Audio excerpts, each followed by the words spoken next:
네, 반갑습니다. 오늘 말씀은 로마서 1장 17절 말씀이고요. 로마서 1장 17절 말씀. 제가 말씀 구조를 안 올렸네요. 네, 제가 읽어드리도록 하겠습니다. 복음에는 하나님의 의가 나타나서 믿음으로 믿음에 이르게 하나니 기록된 바 오직 의는 믿음으로 말미암아 살리라 함과 같으니라. 아멘. 노해야 교회가 산다 라는 제목으로 오늘 종교개혁 주일 말씀을 함께 나누도록 하겠습니다. 우리 합동의 총회장인 소강성 목사가 총회장이 되고 감사 예배를 드렸다고 합니다. 그 자리에서 장로들에게 감사패를 전달하는데 기가 막힌 장면이 나옵니다. 어떤 장로가 11조를 한 달 11조죠. 5억씩 한다고 칭찬을 합니다. 그러면서 그 장로에게 감사패를 전달하면서 이 감사패는 3억짜리라고 합니다. 무슨 말이겠습니까? 3억을 내라는 이야기죠. 그러면서 누구는 1억, 누구는 2억 그렇게 지정을 해줍니다. 요즘 자기가 돈이 없다고 그러면서 그렇게 헌금을 하라는 이야기죠. 한편으로는 그런 생각이 들었습니다. 11조를 한 달에 5억씩을 하면 도대체 얼마나 많은 죄를 지어야 그게 가능할까 하는 생각이 들기도 했고요. 그것을 자랑이라고 뭐 자랑일 수도 있겠죠. 그러나 그렇게 많은 사람들 앞에서 사람들이 다 있는 자리에서 그렇게 해야 되는가? 감사패를 받는 사람은 고개를 조아리면서 받고 교인들은 함께 웃으며 박수를 치고 있었습니다. 이게 도대체 2020년 한국 교회에서 일어나는 일인지 저는 지금도 그 장면을 본 충격에서 헤어나오지를 못하고 있습니다. 평화나무에서 올린 영상인데요. 제가 차마 여러분에게 예배 시간에 이걸 보여드릴 수는 없고 한번 검색해 보시면 우리 오픈 채팅방에 또 올려주시면 볼 수 있기도 할 겁니다. 또 어떤 목사는 자기가 총회장이 됐다고 소위 말하는 구역장들입니다. 구역장들에게 헌금을 500만 원씩을 하라고 했다고 합니다. 그러니까 헌금이라기보다도 목사님 사용하시라고. 이게 무슨 당선 축하금도 아니고 이게 도대체 무슨 짓인가. 그런 사람이 합동의 뭐 제일 큰 교단이라고 하는 합동의 총회장이 되었습니다. 참고로 이야기하면 합동은 주 세력들이 TK였습니다. 그래서 주로 전라도 지역, 호남 지역에 있던 분들이 서름을 견디지 못해서 떨어져 나갔었거든요. 그 세력들이 그 교단이 개혁이라고 하는 교단이었습니다. 개혁. 그런데 한 10몇 년 전인가 다시 합쳤어요.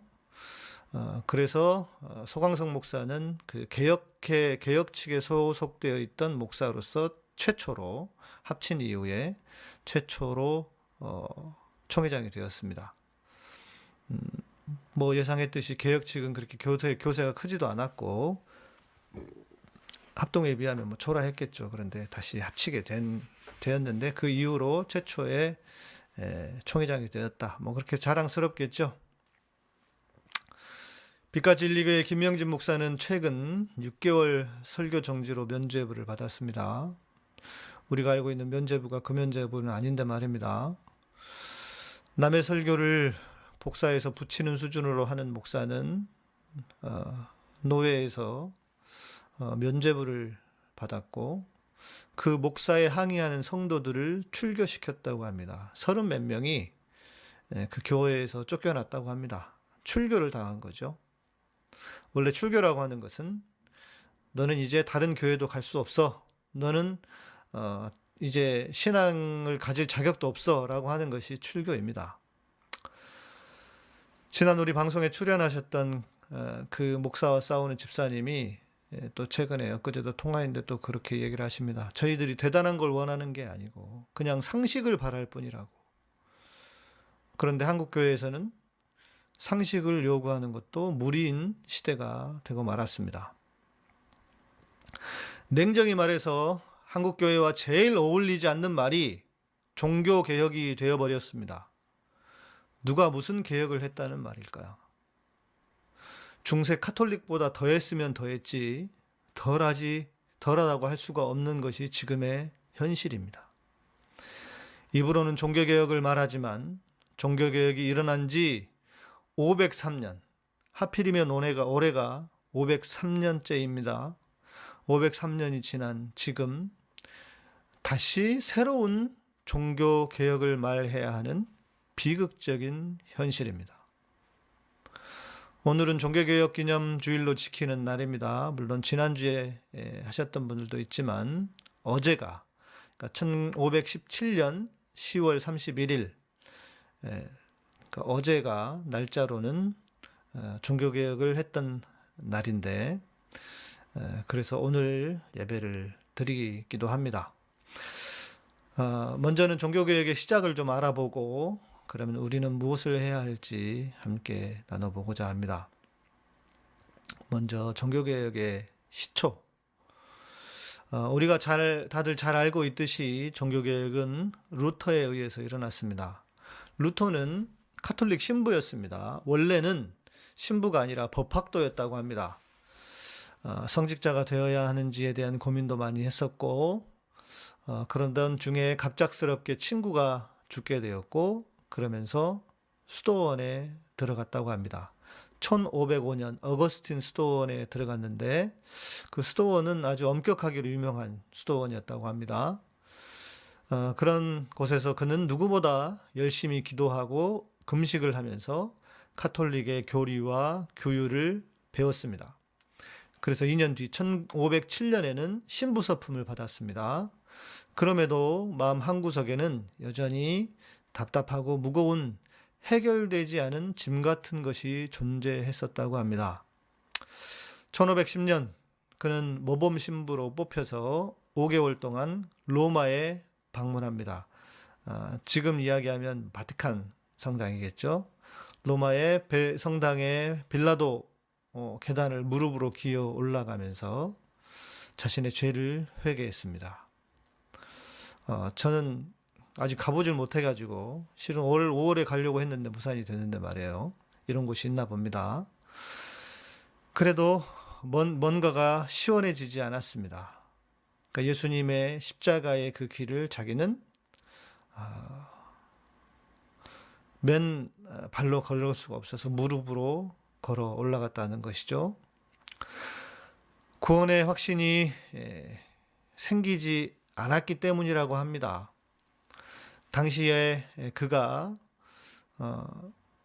신부로서 그렇게 삶을 살았지만 구원의 확신이 생기지 않아서 또 무릎으로 그렇게 올라갔어도 그랬다는 것이죠. 저의 경우는 제가 과연 의인인가, 나의 죄가 다 해결되었는가에 대한 그런 고민이 많았는데 루터 또한 또 비슷한 경험을 했던 것 같습니다. 그래서 루터는 더욱 열심히 기도했다고 합니다. 자신의 믿음과 행함이 부족하다고 생각하고 더 기도하고 더 선하게 살려고 노력했다는 것입니다. 그러나 우리도 경험해 보았지만 그러면 그럴수록 더 큰 절망만 있을 뿐이었습니다. 그러던 와중에 로마 교회는 면죄부라는 것을 팔아서 죄 용서를 가르쳤습니다. 면죄부를 사면 자신의 죄만 용서되는 것이 아니라 돌아가신 부모님의 죄도 용서받고 심지어 연옥에 있는 사람도 천국으로 올라간다는 것이었습니다. 다 아시다시피 이 면죄부는 로마에서 당시 건축 중인 베드로 성당의 건축비를 충당하기 위한 방법이었습니다. 지금도 비슷하죠? 댓글에서도 써주고 계시는데 교회를 크게 지어서 그 빚 갚느라고 교인들에게 헌금을 강요하고 있는 것입니다. 이 면죄부를 사는 사람은 죄를 용서받을 뿐 아니라 연옥에 있는 자를 위해 사면 그 은화가 헌금함 속에 쨍그랑 떨어지는 순간 곧 천국으로 올라간다 라고 하면서 사기를 쳤습니다. 예나 지금이나 종교로 사기를 치는 사람들은 레파토리가 크게 바뀌지 않는 것 같습니다. 한국교회는 하나님이 야바이꾼이 되었습니다. 그래서 돈 놓고 돈 먹기에 진수가 되고 말았습니다. 내가 더 큰 돈을 벌기 위해서 하나님께 돈을 걸면 몇 배로 채워주신다고 그렇게 말하지 않습니까? 로마서를 깊이 묵상하던 루터는 로마서 1장 17절의 말씀을 새삼스럽게 깨달았습니다. 복음에는 하나님의 의가 나타나서 믿음으로 믿음에 이르게 하나니 기록된 바 오직 의인은 믿음으로 말미암아 살리라 함과 같으니라. 우리가 오늘 읽은 본문의 말씀입니다. 이 본문의 말씀이 루터가 종교개혁을 일으키게 했던 그런 직접 연관이 되는 구절의 말씀이라는 것입니다. 오직 의인은 믿음으로 살 뿐만 아니라 믿음으로 죄를 용서받게 되고 완전히 의롭게 된다는 것을 깨달았습니다. 나는 마치 새로 태어난 것과 같은 감격을 경험하였으며 천국으로 향하는 문이 활짝 열리는 것 같은 느낌을 받았다. 루터의 고백입니다. 실은 저도 비슷한 경험을 한 적이 있습니다. 제가 믿음으로 의로워진다는 것을 깨달은 순간, 그것은 그런데 루터와 좀 비슷했어요. 저도 신대원 3년을 졸업하고 나서, 신학 공부를 다 마치고 신대원 3년을 졸업하고 나서, 우리 모든 제가 예수님의 피로 용서받았다고 하는 것은 수도 없이 들었지만 그것이 진짜 마음속에서 이거였구나 하고 깨달아지는 순간, 제 위에 항상 머무르던 것 같은, 머무르던 구름 같은, 어떤 희미한 구름 같은 것이 완전히 거쳐지는 듯한 분명한 그런 경험을 해본 적이 있습니다. 지금도 그때가 잊혀지지 않습니다. 제가 루터는 아니지만 저도 비슷한 고민을 긴 시간 동안 해오다가 명쾌한 답을 찾은 적이 있습니다. 왜?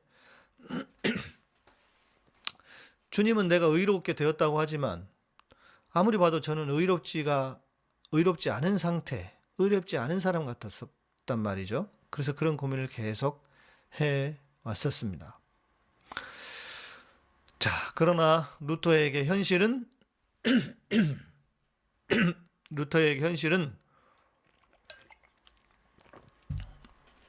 면죄부였습니다.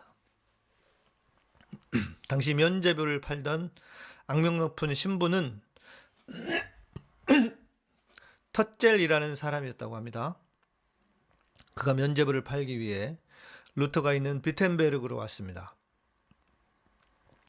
루터는 그가 비텐베르그로 들어오는 것을 막았습니다. 그러면서 면죄부 판매에 대한 반대 설교를 했다고 합니다. 그리고 대학교의 정문에 95개조 조항의 반박문을 붙였습니다.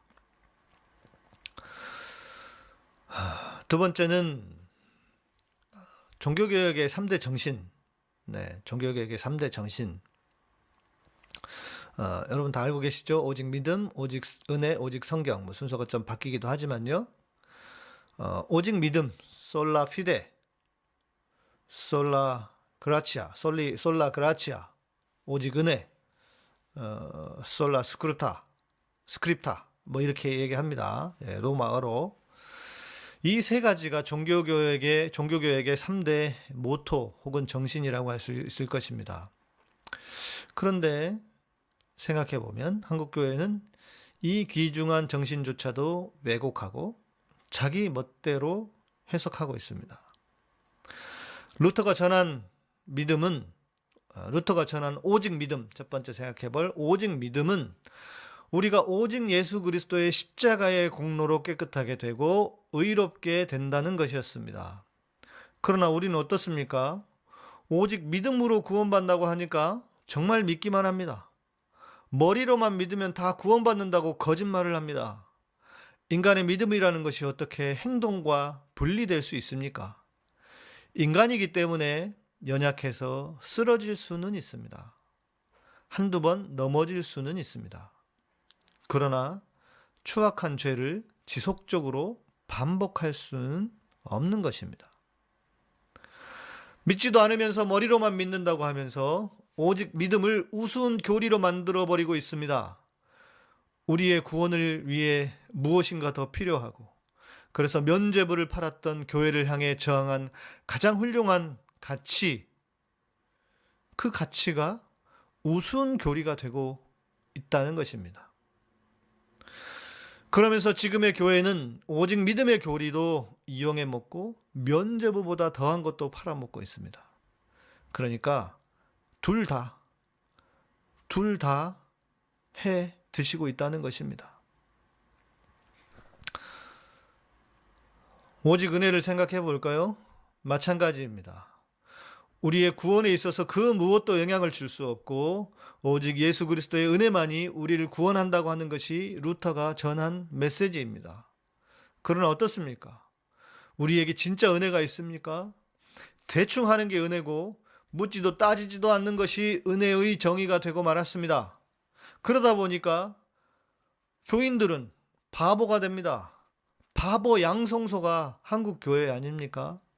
목사가 하는 일은 절대 토를 달아서는 안 되고 오직 순종만 해야 한다는 거짓 가르침이 한국 교회를 망치고 있습니다. 정신들 차려야 합니다. 세 번째, 오직 성경을 한번 봅시다. 교회의 권위, 교황의 권위가 아니라 오직 하나님의 말씀만이 권위를 가진다고 하는 것이 오직 성경입니다. 그러나 지금은 어떻습니까? 무식쟁이들이 다른 건 다 몰라도 돼, 오직 성경만 알면 된다고 주장합니다. 이게 얼마나 코미디입니까? 엊그제 어떤 목사의 설교를 잠깐 들었습니다. 꽤 유명한 사람인데 이런 말을 합니다. 요셉이 총리가 되기 전에는 이집트는 그렇게 큰 나라가 아니었고 힘이 있는 나라도 아니었다고 합니다. 요셉이 총리가 되고 나서 하나님께서 복을 주시니 큰 나라가 되었다는 것입니다. 무슨 자신감으로 이런 이야기를 하는지 모르겠습니다. 저는 그냥 웃고 말았습니다. 여러분, 이집트는 당시에 엄청나게 큰 제국이었습니다. 힉소스 왕조라고 유대인과 같은 셈족이 몇 대를 통치하던 시기가 있었던 것은 사실입니다. 그러나 이집트는 원래 대단한 나라였습니다. 요셉과는 상관없이 원래 대단한 나라였습니다. 오히려 이집트와 오른쪽에 바벨론에 끼어 있는 이스라엘이 작은 나라였을 뿐입니다. 왜 그런 설교를 했을까 생각해 봤습니다. 성경만 봐서 그렇습니다. 실제로 성경만 보면 이스라엘이 대단한 나라 같습니다. 세계에서 제일 큰 나라고 세계를 마치 제패했던 나라 같습니다. 성경은 이스라엘을 통해 하나님의 구원을 보여주시는 책이기 때문에 이스라엘을 대단한 나라로 쓸 수밖에 없습니다. 그리고 이스라엘이 자기 나라에 대해 기록하는데 그럼 코딱지만한 나라라고 아무 매가리도 없고 쓸모없는 나라 이렇게 적겠습니까? 물론 어떤 곳에서는 작은 나라라고 작은 곳이라고 하나님이 말씀하신 것을 적은 곳도 있지만 말입니다. 성경만 보면 무식해집니다. 오직 성경하면 무식해집니다. 당시의 배경과 역사를 모르기 때문에 이런 설교를 아무렇지도 않게 하는 것입니다. 무식한 게 자랑입니까? 왜 그러면서 자꾸 성경만 보라고 합니까? 왜 자꾸 성경만 있으면 다 된다고 그렇게 사기를 치는 것입니까? 여러분, 어떻게 성경만으로 다 되겠습니까? 자, 그러면 이제 우리가 종교개혁주의를 보내면서 우리가 해야 할 일, 그것은 무엇일까 한번 함께 생각해 보고자 합니다. 첫 번째는 아닌 것을 아니라고 할 수 있는 사람이 필요한 시대입니다. 노라고 해야 교회가 개혁됩니다. 루터가 아닌 것을 보고서도 너무 의분에 차서 너무 화가 나서 그냥 아무것도 하지 않았다면, 그럴 수 있잖아요, 여러분. 우리도 화는 나고 의분에 차지만 그냥 아무것도 하지 않을 수도 있지 않습니까? 당시의 상황이, 종교개혁의 환경이 조성되어 있었기 때문에 루터가 아니면 다른 누구에 의해서라도 종교개혁은 시작되기는 했었을 것입니다. 그러나 루터가 그때 당시에 그냥 침묵하고 있었다면, 저 소광석 목사가 몇 억씩 장로들에게 내라고 하고 구역장들에게 500만 원씩 내라고 할 때 그건 아니라고 말할 수 있는 성도가 되어야 한국 교회가 개혁될 수 있다는 것입니다. 바보로 사는 게 자랑이 아닙니다. 잘못된 것을 뻔히 알면서도 목사니까 어쩔 수 없이 따라야 한다? 그게 성경에 나와 있는 말입니까? 두 번째는 같은 맥락이긴 하지만 잘못된 것에 대한 저항을 할 줄 알아야 된다는 것입니다. 제가 이명박 구속 판결이 나오고, 아직 구속도 되지 않았습니다. 내일 구속된다고 합니다. 그래서 제가 그러고 있는데 벌써부터 무슨 사면 이야기가 나오고 사면 요건 충족이 되었다고 하고 그럽니다. 너무 화가 나서 제가 페이스북에 몇 자 적었습니다. 그랬더니 그래서 제가 그런 이야기도 했습니다. 이런 거지 같은 상황에 입을 다물고 있는 목사들이 진짜 제대로 된 목사냐, 이렇게 적었더니 아마 우리 후배인지 총신대 동문 같아요. 한 분이 이렇게 댓글을 달으셨어요. 이런 상황에 입 다물고 있는 목사가 나쁜 목사라고요? 가슴으로 절절히 나라 위에 기도하는 목사님들이 나쁜 목사인가요? 이렇게 욕까지 해대며, 저 욕하지 않았거든요. 욕을 하지 않았고 그렇게 기사를 쓰는 기자들한테 이 잡것들아 그랬어요. 그게 욕은 아니잖아요. 욕까지 해대며 핏대 올리시는 게 예수님께서 기뻐하실 일이실까요? 네, 저는 기뻐하실 일이라고 생각합니다. 이러한 일련의 일들이 우리 그리스도인들, 아니 복음을 전파하시는 목사님께서 생명을 걸고 다퉈야 할 진리의 문제입니까? 진리의 문제죠. 공의의 문제인데 저는 오히려 여전히 개인의 영성에만 몰두해 있으면 복음만 전하고가 아니죠. 그건 복음도 아니죠. 일부분의 복음일 뿐이죠. 그냥 구원받는 문제에만 집중하고 몰두해서 그것이 마치 복음인 양 오해하고 착각하는 그런 잘못된 신앙. 그래서 제가 그렇게 적었어요. 저도 한 가지 궁금한 게 있는데요. 묻고 싶은 게 있는데요. 그러면 어떤 기도를 해오셨습니까? 제가 그렇게 댓글을 달았어요. 아직 답이 없습니다.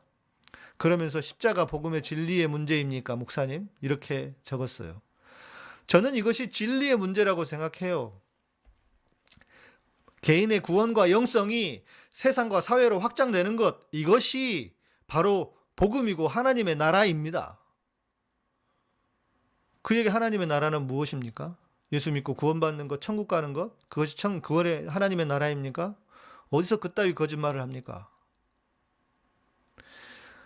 잘못된 것에 대한 저항, 이것이 교회를 개혁할 수 있다는 것입니다.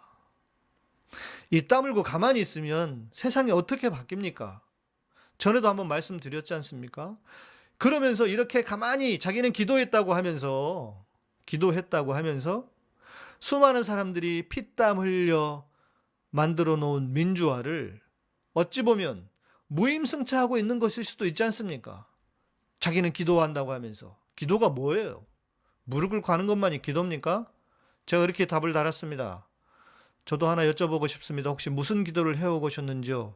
인간이 할 수 있는 것은 인간이 하고 인간이 할 수 없는 것을 기도하는 것이 바른 기도라고 생각합니다만, 아닙니까? 인간이 할 수 없는 것을 기도하는 것이 바른 기도입니다. 인간이 할 수 있는 것은 인간이 하는 것입니다. 우리가 하나님께서 우리에게 주신 정의에 대한 감각과 양심과 상식으로 우리가 그 악한 세력들과 싸우는 것, 이것 기도입니다. 그런데 저놈의 학교는 아직도 썩어빠진 생각만 가르치는지 그냥 기도하면 다 된다는 겁니다. 도대체 무슨 기도를 한 겁니까? 그래서 어떻게 교회가 변화되고 이 사회가 변화될 수 있겠습니까? 마지막 세 번째는 신앙에 대한 깊은 고민입니다. 루터가 긴 시간 구원과 사죄에 대해 고민하지 않았다면 그에게 그런 일은 일어나지 않았을 것입니다. 루터는 알려진 대로 대담하게 종교개혁을 일으킨 사람이 아니었습니다. 마음 먹고 작정해서 내가 중세 카톨릭 교회와 싸우겠다, 그런 사람이 아니었습니다. 그럼에도 그가 그 자리에 있었던 것은, 그 자리에 있을 수 있었던 것은 자기가 오랜 시간 고민한 신앙의 가치가 흔들리는 것을 두고 볼 수 없었기 때문입니다. 생각해 보십시오. 그가 오랜 동안 구원이 무엇인가, 내가 정말 구원의 확신, 구원을 받았는가, 그리고 주님이 내 모든 죄를 용서하셨는가에 대한 그 깊은 고민을 후에 그가 믿음은, 의인은 믿음으로 살리라, 모든 우리의 죄는 예수 그리스도를 믿음으로 의롭게 되는 것이구나 라고 하는 것을 깨달았는데, 수많은 시간 동안 고민하며 깨달았는데 주변에서는 면죄부를 팔고 있어요. 그러니 그가 그것을 쉽게 받아들일 수 있었겠습니까? 우리는 모두 루터의 길을 가야 합니다. 여기서 루터의 길을 가야 한다고 하는 것은 우리 모두가 종교개혁자가 되어야 한다, 거창한 것이라기보다는 고민하고 과연 내가 믿는 것이 옳은 것인가 바른 것인가를 생각하면서, 그래서 잘못된 것에 대해서는 저항하고, 그래서 그렇게 우리가 루터의 길을 가야 한다는 것입니다. 제가 이 길을 가고 있는 이유도 어찌 보면 제 스스로가 쌓아온 신앙의 가르침 때문이기도 합니다. 저도 생각해보면 루터만큼이나 고민을 하면서 제 스스로의 신앙을, 그리고 복음을 배우고 쌓아왔던 것 같습니다. 내가 깨달은 복음과 지금 많은 교회가 전하는 이 복음이 다르다는 것을 발견했고, 그리고 그것은 수많은 시간 동안 고민해오던 그 결과물이었기 때문에, 그리고 내가 만난 주님, 내가 깨달은 복음, 이 복음을 눈을 들어보면 다른 목사들은 다 거짓말을 하고 있는 것처럼 보였기 때문에, 소강성 목사처럼 저따위 짓을 하고 있는 그 일에 제가 함께 할 수 없었기 때문에 제가 이 길을 깨닫고 이 길을 가고 있는 것인지도 모르겠습니다. 여러분, 냉정히 보면요, 모든 것은 내 자신으로부터 나오는 것입니다. 내 속으로부터 나오는 것입니다. 내가 만난 주님, 자기가 만난 주님의 확증이 분명히 있어야 합니다. 그래서 그것이 있어야 흔들리지 않는 것입니다. 그런 은혜, 종교개혁 500주년, 503주년 기념하면 뭐합니까? 내가 그렇게 살지 않는데. 아마 수많은 다른 교회도, 저 소강성 목사 교회도 종교개혁 기념일이라고 하면서 또 입에 빤한 설교, 그냥 누가 들어도 그냥 빤한 설교를 할 것이 예상이 됩니다. 여러분, 기념하는 것은 그렇게 사는 것입니다. 진정으로 살겠다고 하는 그것이야말로 진정한 기념입니다. 우리가 종교개혁 기념주의를 보내면서 우리는 어떻게 살 것인지 다시 한번 생각해보고 다짐하는 우리가 되었으면 좋겠습니다. 찬양하기 전에 좋은 댓글들이 있어서요. 우리 까만머리애님, 저도 목사님의 길이 맞다고 생각합니다. 대부분의 목사님들이 하는 생각, 정치 얘기는 왜 하냐, 하나님 얘기하기도 시간이 부족한데, 이런 생각은 옳지 않다고 생각합니다. 이건 인간은 아무 일도 하지 않고 기도만 하면 하나님이 전부 다 해주신다, 이런 사고방식인 것 같아요. 네, 이거는 일부러 그렇게 하는 겁니다. 일부러. 제육행자님도 감사합니다. 맞습니다. 말은 직접적으로 그렇게 안 하더라도 듣는 성도로 하여금 기도만 하면 뭐든 다 된다는 식으로 생각하게끔 방치하는 설교자들. 맞습니다. 그렇습니다. 이제 예배를 마무리하면서 우리 루터가 썼던 찬양이 있습니다. 루터는 음악을 잘하던 사람이었습니다. 그래서 직접 쓴 곡도 있었고요. 그리고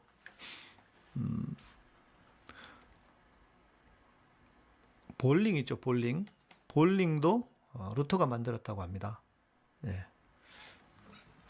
원수들하고 싸우는, 아마 그 중세 카톨릭 교회가 그렇게 생각이 됐겠죠. 네. 우리 헌금해 주시는 분들 감사합니다. 우리가 잘 부르는 찬양인데요. 루터가 쓴 곡입니다. 그래서 함께 불렀으면 좋겠습니다. 내 주는 강한 성이요 방패와 병기 되시니 그 환난에서 우리를 구하여 내시리로다. 옛 원수 마귀는 이때도 힘을 써 모략과 권세로 무기를 삼으니 천하에 누가 당하랴. 내 힘만 의지할 때는 패할 수밖에 없도다. 힘 있는 장수 나와서 날 대신하여 싸우네. 여러분, 우리는 카톨릭과 싸우는 게 아니고 이제 잘못된 교회와 싸워야 합니다. 이 장수 누군가 주 예수 그리스도 만군의 주로다. 당할 자 누구랴 반드시 이기리로다. 이 땅의 마귀들 끌어 우리를 삼키려 하나. 겁내지 말고 섰거라. 진리로 이기리로다. 친척과 재물과 명예와 생명을 다 빼앗긴데도 진리는 살아서 그 나라 영원하리라. 친척과 재물과 명예와 생명을 다 빼앗긴데도 진리는 살아서 그 나라 영원하리라.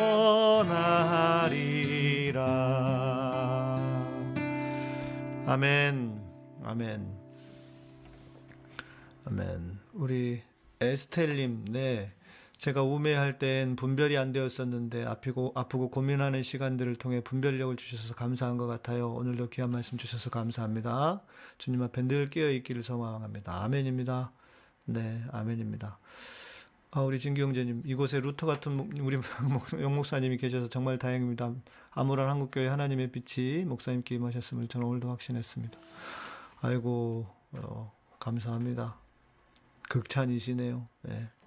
그러기에는 참 저도 부족한 게 많아서요. 예. 자, 이제 여러분 우리 함께 찬양했으면 좋겠습니다. 우리 좋아요 50분을 모신답니다. 예.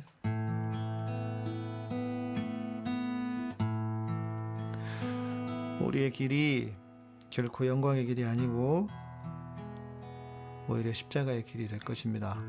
루터도 그랬잖아요. 명예와 생명을 다 빼앗긴데도 우리는 그렇다고 해서 생명이 빼앗기진 않을 거예요.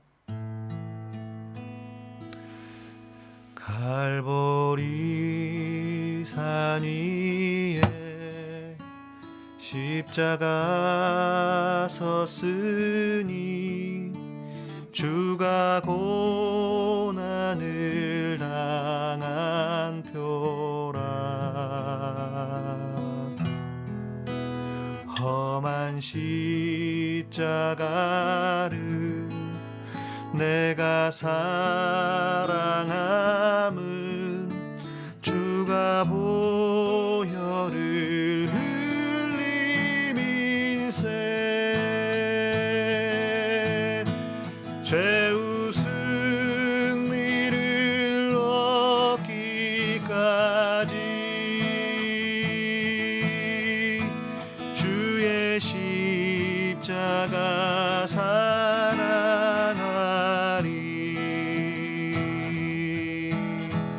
빛난 멸류관 받기까지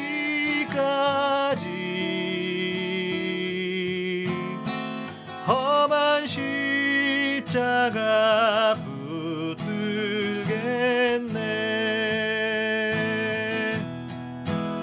멸시함을 받은 주의 십자가에 나의 마음이 끌리도다.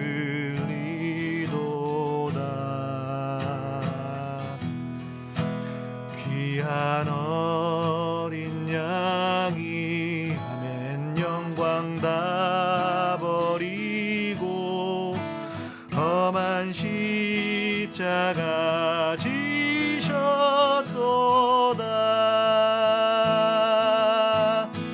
죄우 승리를 얻기까지 주의 십자가 사랑하리.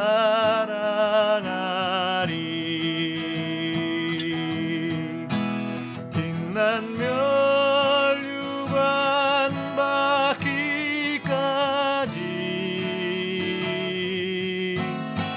험한 십자가 붙들겠네. 험한 십자가에 주가 흘린 피를 믿는 마음으로 바라보니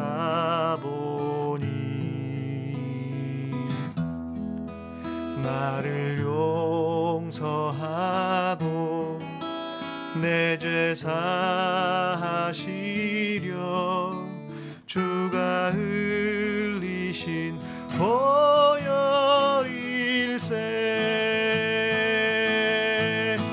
죄우 승리를 얻기까지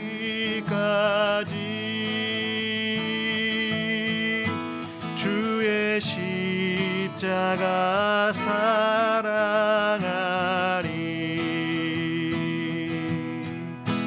빛난 멸류관 받기까지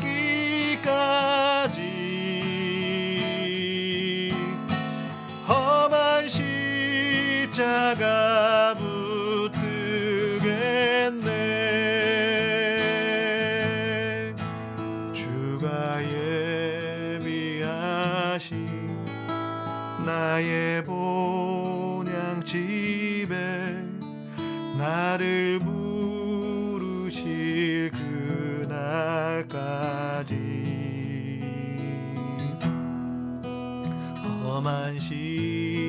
십자가를 항상 달게 지고 내가 죽도록 충성하리.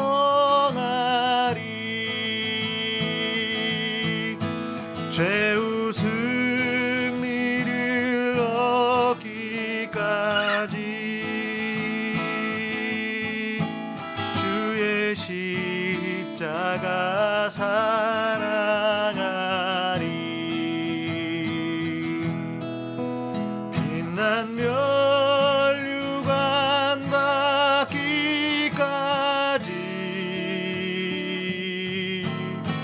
험한 십자가 붙들겠네.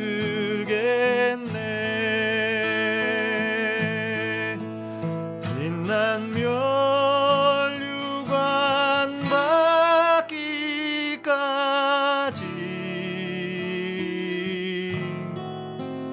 험한 십자가 붙들겠네.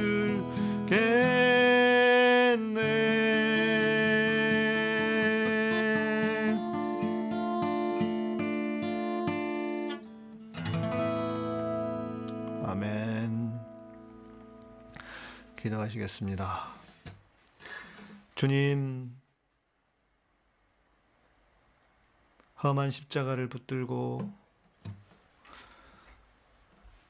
루터가 갔던, 또 수많은 종교개혁자들이, 그 선배들이 갔던 그 길을 가기를 소망하고 다짐하는 당신의 사랑하는 백성들을 주여 붙잡아 주시옵소서.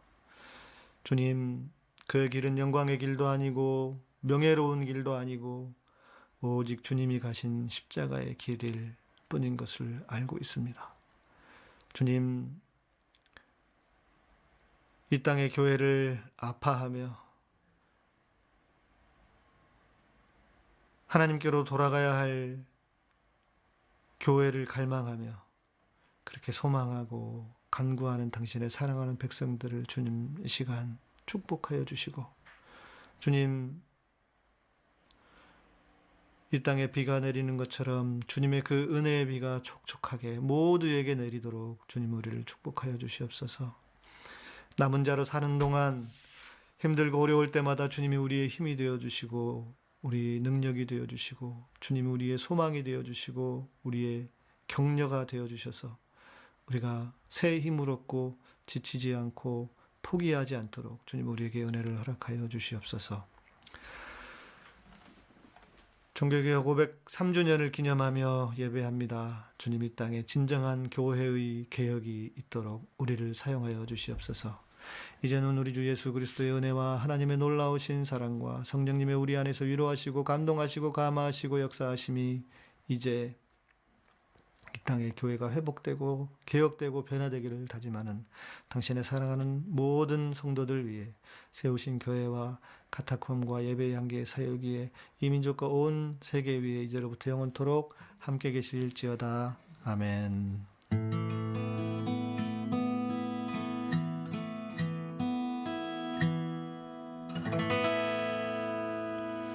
이 방송을 들으시고 좋으셨다면 좋아요와 구독, 알람 설정 부탁드립니다. 감사합니다.